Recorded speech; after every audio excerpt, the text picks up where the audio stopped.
Моята комуникация с Бог става зависима от моята комуникация с човеците.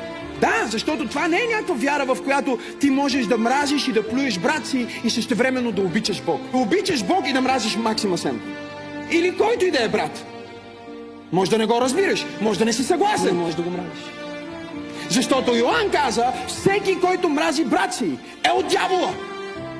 Казва, онези, които са от Бог, те обичат, защото Бог отначало обича. А онези, които мразят, те са от дявола. Те не са от Бога. И как ти ще кажеш, че обичаш Бог, докато хейтиш човека, който е седнал до теб? Йоан каза, който казва, че обича Бог и не обича ближния си, е лицемер.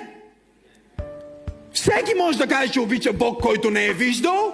Ти не знаеш дали Бог ти се явиш, че му харесаш дворедното сако. Но едно е сигурно. Ако ти мразиш брат ти, ти ще мразиш и Бог. Исус каза, не може от един и същи извор да тече и сладка и горчива вода.